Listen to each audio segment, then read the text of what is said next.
Hello everyone, my name is Shu Allegra and I wanted to do a short video to just explain what is person-centered thinking and how do we use those principles into parenting, which led me to create the person-centered um, parenting page.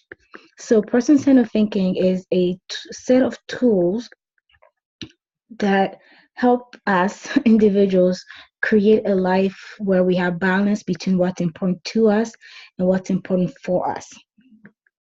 So in the sense, it's this philosophy that everyone has control over their life, everyone should have control over their lives, and that we all want a meaningful life, and having a meaningful life goes beyond the important four, because often with life in general, and especially when people need extra support, including our children, we focus on what's important for them, which is usually health and safety, and we focus on those two things, making sure that they're going to the doctor, they're doing all the therapies, they're taking the medicine, that we're feeding them what they need to eat.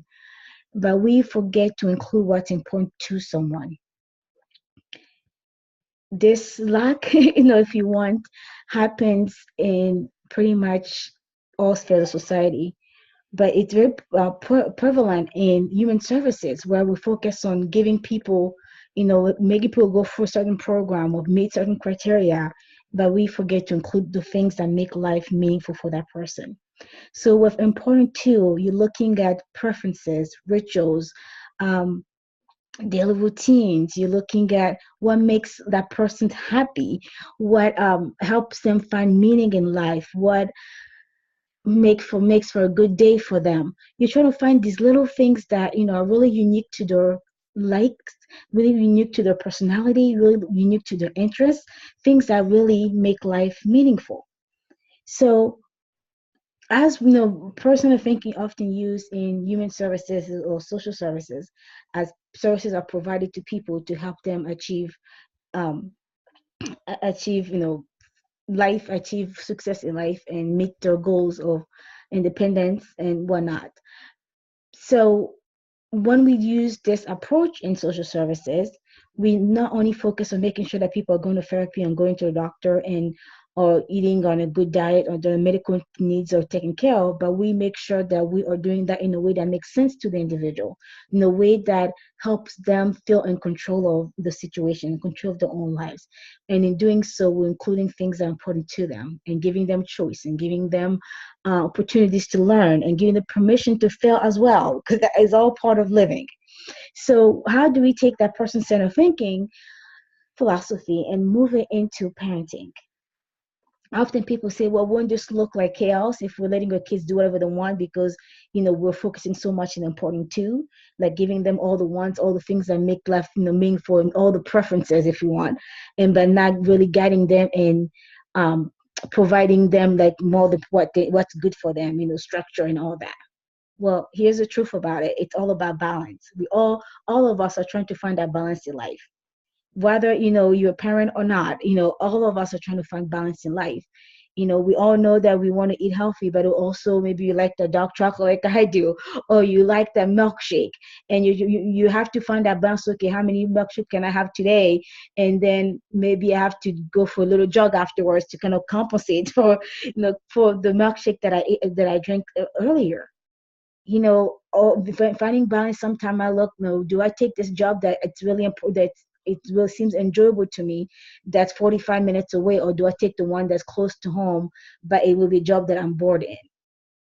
Do you see what I mean? We make these decisions, these choices every single day. Every single day, each one of us is trying to include what's important for them and what's important to them. But then in our parenting, often we don't do that. And that's why I created this page, because I find that uh, in parenting, we often want to be these know it all, if you want, for lack of a better term. We are the parents. We know better. We know best. And so then we're going to be the one guiding the little people that we have, these young people, and guiding their life. Well, may I suggest a little, something a little extra? What will life look like if instead of dictating to your children what they need to do, If you had a set of, yes, you need those rules, yes, you need those boundaries, yes, you need structure, but within that structure, start including what's meaningful to them.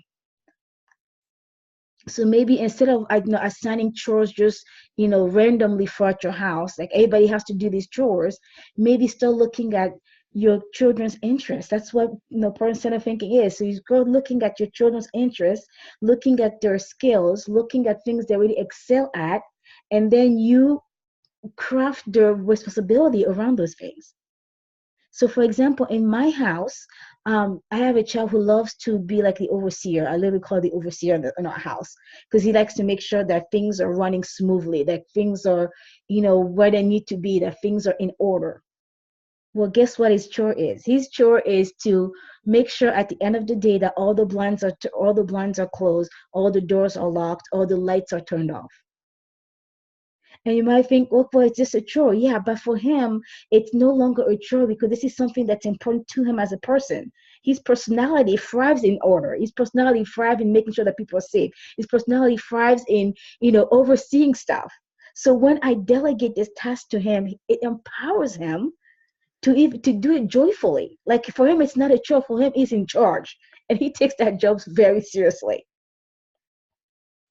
And I know another one of my children who loves to cook. And because he loves to cook, he's the one that helps me plan the grocery list. He's the one that helps pick the stuff at the grocery store.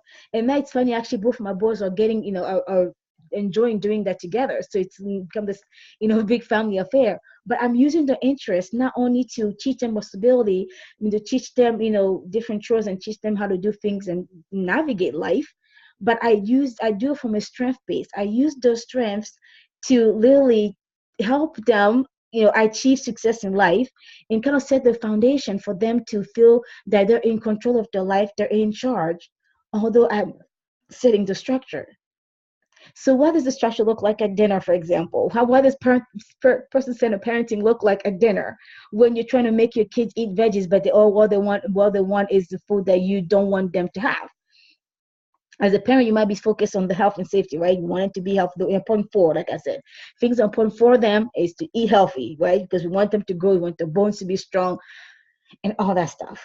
So if my goal as a parent is to make sure my kids eat healthy, and I want them to eat a veggie, instead of pushing the vegetable on him and say you must eat this, what will it look like if you actually give them, if my goal is for them to eat a veggie, what if I gave them an option, two options, for example?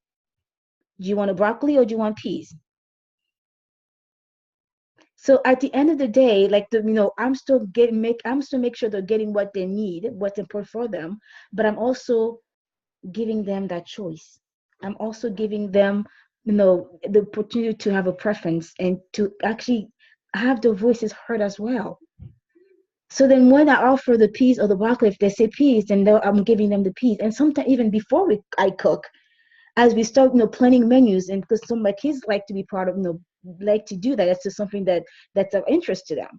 Then we talk about that even before mealtime, so that as we're making a menu, I'm giving them choices. Okay, we need a protein. Do you want to do chicken today, or do you want to do beef, or do we want to do pork today? I do want to do fish. And then we have one in my family who cannot eat fish. Then the rest of the family will start for, okay, what protein can he have? At the end of the day, then he's empowered. All the kids are empowered to eat what we cook, because we cooked it together. We had, I in my mind, I had the vision of them eating a nutritious meal. But then, however that nutrition meals plans out on their plate, it's honestly up to them. I give them options within all the things that I want to provide for them, and then I let them choose which one they want. And why is this important? Because I see so many power struggles. Yes, and sometimes you hear parents like, "Oh goodness, I'm done fighting with this kid." Oh, well, and then sometimes you even hear the older generation say that, just pick your battles. You can't keep fighting with this kid around this stuff. But when you empower kids this way, now you're having this conversation with them, but you're including things that are important to them, things that makes them happy, things that are things that are meaningful to them, you not only tell them that they have a voice, but also that you respect that voice. And life is a little happier for them, and then it's a little better for both of you. But you still creating that structure behind all of this. You're still creating, the, if you want, like the framework from which you are parenting them, but then within that framework, giving them options. Not only this helps with behaviors, but it also helps with just raising children who feel valued, who feel respected. And we all know that that will go a long way. If you think about, some of us who were not raised, who were raised, maybe in the era where children should be seen and not heard, how we grew up to not have a voice. And we grew up to feel, with low self-esteem. We grew up to feel ashamed of even speaking up, afraid of speaking up. So what I found in my own family and some of the families that I have had the pleasure to work with is that when person-centered practices are incorporated within the home, there's more stability. There's respect both ways, from the parents to the kids and vice versa. There's more peace, there's more joy in the home, there's more fun. But also the kids are emotionally, mentally grounded. I kid you not. And it's not always about giving the kids everything they want, but no, you are creating that framework. And as journey with me on, if you journey with me on this page and follow the things that I write and the things that I share, you're going to see how you can start implementing person-centered practices in your home and how it can change you as a parent. I mean, when I was first introduced to person-centered thinking, I was looking at it from the service standpoint, how to make sure that in the people are serving and even the services my children were receiving were person-centered. But the more I did that, I realized this is just a way of life. It makes sense. Because often when I do this training, even for agencies, I say that if we only focus on the important four, or people being healthy and safe, we might miss a big mark, because I can be healthy and safe and miserable. And when I'm miserable, it can lead me to depression, lead to anxiety, lead to stress, lead to all this long list of stuff. Especially when for our children who might be qualified, people call it special needs, if you want, people, or children who might need extra care. When we start including what's important to them in how we parent, it makes a difference, a huge difference. Whether it's sensory needs, whether it's, routine and schedules, or whether it's just life in general, honestly. It makes life better. So I invite you, come with me on this journey and start learning more how person-centered parenting can be implemented, how it benefits the family as a whole. But also in doing so, we're raising kids who are responsible, who are learning to be independent, who are learning to be assertive.